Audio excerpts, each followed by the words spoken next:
చెప్పుకున్నాం కదా, కార్మికులు బతకడం దాదాపు కష్టమే. టన్నెల్ లోపల పరిస్థితి అత్యంత దారుణంగా ఉంది. టన్నెల్‌లో చిక్కుకున్న ఆ 8 మంది సిట్యుయేషన్ వెరీ డేంజర్. సహాయక చర్యలు కూడా ఏమాత్రం ఆశాజనకంగా లేవు. బురద పేరుకుపోవడంతో ముందుకు వెళ్ళలేకపోతున్న రెస్క్యూ టీమ్. చివరి వరకు తమ ప్రయత్నాలు కొనసాగిస్తాం. 5 గంటలు టన్నెల్‌లో గడిపిన తర్వాత మీడియాకు మంత్రి జూపల్లి కృష్ణారావు వెల్లడి. అట్లీస్ట్ మంత్రులు వెళ్ళారు ఆ ప్రాంతానికి. ఇదిగో లోపల పరిస్థితి చూడండి ఎట్లుందో. బురద బురద మొత్తం. ఎస్ఎల్బీసీ సొరంగంలోకి రక్షణ బృందాలు. కిలోమీటర్ యువతలే ఆగిపోయిన వైనం.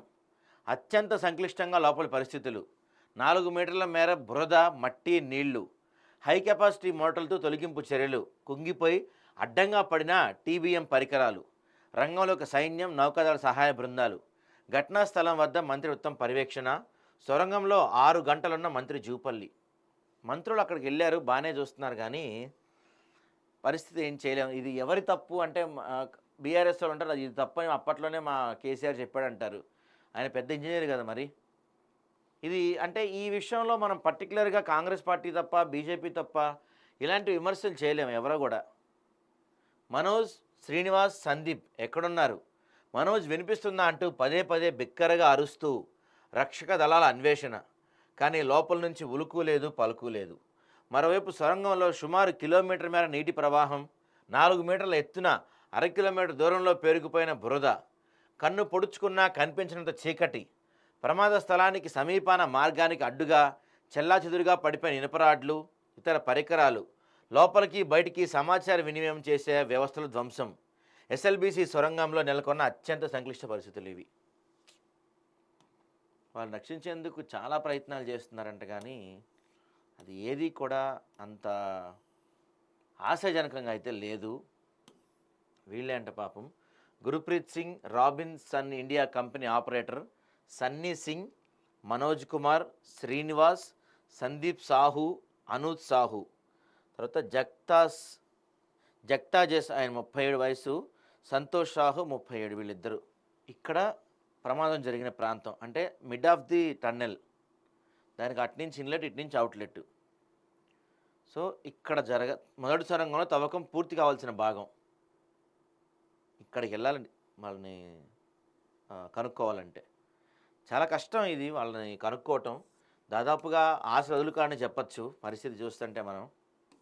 మేము అరిచిన బాధితుల నుంచి స్పందన లేదు. సొరంగం లోపల చిక్కున్న వారిని బయటకు తీసుకొచ్చేందుకు శ్రమిస్తున్నాం. పరిస్థితులను అంచనా వేసేందుకు శనివారం రాత్రి 10 గంటలకు లోపలికి వెళ్ళి 2 గంటలకు తిరిగి వచ్చాం. టన్నెల్ బోరింగ్ మిషన్ వరకు వెళ్ళాం. అక్కడ 500 మీటర్ల మేర బురద నిండి ఉంది. దానికి అవతల బాధితున్నారని భావిస్తున్నాం. కేకలు వేసినా ఎలాంటి సమాధానం రాలేదు. బురద అడ్డుగా ఉండడంతో మా అరుపులు వినిపించాయో లేదో సందేహమే. లోపల వారంతా ఏ సమస్యల్లో ఉన్నారో తెలియరాలేదు. ప్రమాద స్థలానికి ముందు 2 కిలోమీటర్ల మేర నీళ్లు నిలిచి ఉన్నాయి.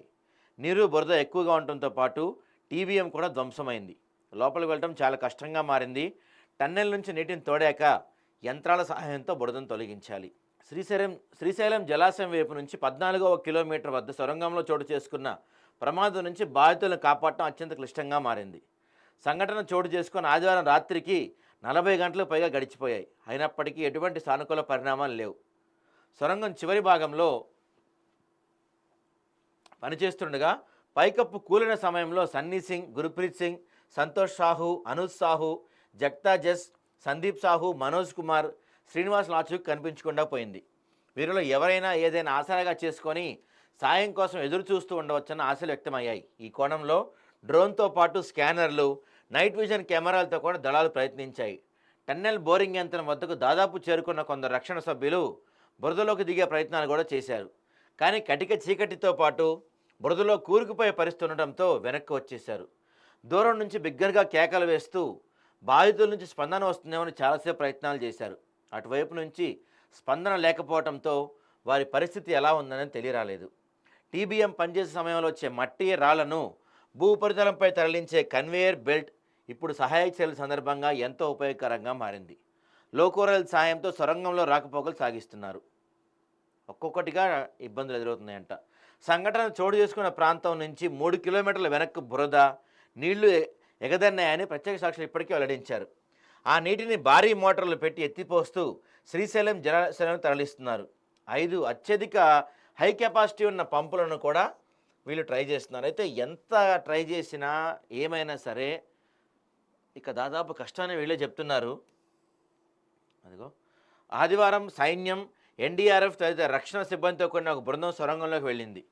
ఇందులో ఆర్మీకి సంబంధించిన 5గురు, ఎన్డీఆర్ఎఫ్కు చెందిన 15 మందితో పాటు మంత్రి జూపల్లి కృష్ణారావు, ప్రాజెక్ట్ ఇంజనీర్ అజయ్ కుమార్, నిర్మాణ సంస్థ జయప్రకాష్ అసోసియేట్స్కు చెందిన 10 మంది లోకో రైల్ వ్యాగన్లో లోపలికి వెళ్లారు. టీబీఎం కొద్ది దూరంలో యువతల వ్యాగన్లలో వెళ్ళలేని పరిస్థితి ఉండటంతో కన్వేయర్ బెల్ట్పై ఎక్కి దాని ద్వారా ఆ యంత్ర సమీప్రాంతానికి వెళ్ళారు. వెదురు కట్టలు, వెదురు నిచ్చెనలు, ఇతర పరికరాల సాయంతో కఠిన పరిస్థితులు ఎదుర్కొని టీబీఎం యంత్ర సమీపానికి వెళ్ళగలిగారు. కానీ అక్కడ భారీగా బురద ఉండటం, కార్మికులకు సంబంధించిన ఎలాంటి జాడ లభించకపోవడంతో అనేక రకాల ప్రయత్నాల తర్వాత వెనుదిరిగారు. టీబీఎం యంత్రం 2 అంతస్తులు ఉంటుంది. పై ఫ్లోర్లో ఆపరేటర్, కింద ఫ్లోర్లో పరికరాలు, ఆయిల్ లాంటివి ఉంటాయి. టీబీఎం యంత్రం పై ఫ్లోర్ మొత్తం కుంగిపోయినట్టు రెస్క్యూ సభ్యుడు చెప్పారు. నీరు బోధ తొలగిస్తే కానీ కార్మికుల జాడ తెలిసే అవకాశం లేదంటున్నారు. సహాయక చర్యలు నిమగ్నమైన సైన్యం. ఎంతైనా కష్టం దాదాపుగా. ఇంకా యాక్చువల్గా సొరంగాల తవ్వకాలే రిస్క్తో కూడుకున్న పనులంట. అనూహ్య రీతిలో ముంచుకొచ్చే ప్రమాదాలు. గతంలో దేవాదుల, కాళేశ్వరం, పాలమూరు పనుల్లో కూడా పలువురు మృతి. దేవాదుల టన్నెల్ ఇది. సాగునీటి ప్రాజెక్టుల కోసం నిర్మాణంలో భాగంగా తవ్వుతున్న సొరంగాల్లో తరచూ ప్రమాదాలు జరుగుతున్నాయి. కొండలు గుట్టలను తొలచి భూగర్భంలో సొరంగ మార్గాలు నిర్మించడం ఇంజనీర్లకు, గుత్తేదారు సంస్థలకు కత్తి మీద సాములా మారుతుంది. ముఖ్యంగా వీటిలో పనిచేసే కార్మికులు, అధికారులు, సిబ్బంది అప్రమత్తంగా ఉన్న ప్రమాదం ఏ వైపు నుంచి దూసుకొస్తుందో ఊహించలేని స్థితి. సొరంగాలు తవ్వే క్రమంలో గతంలోనూ ప్రమాదాలు చోటు చేసుకున్నాయి. పలువురు ప్రాణాలు కూడా కోల్పోయారు. ఒకసారి అవి ఏంటో చెప్పే ప్రయత్నం చేశారు. ఇట్లా చూద్దాం. ఉమ్మడి వరంగల్ జిల్లా 2011 జూలై 15న దేవాదుల సొరంగాన్ని భూగర్భంలో తవ్వుతున్న క్రమంలో జరిగిన ప్రమాదంలో మధ్యప్రదేశ్కు చెందిన 3 కార్మికులు మృతి చెందారు.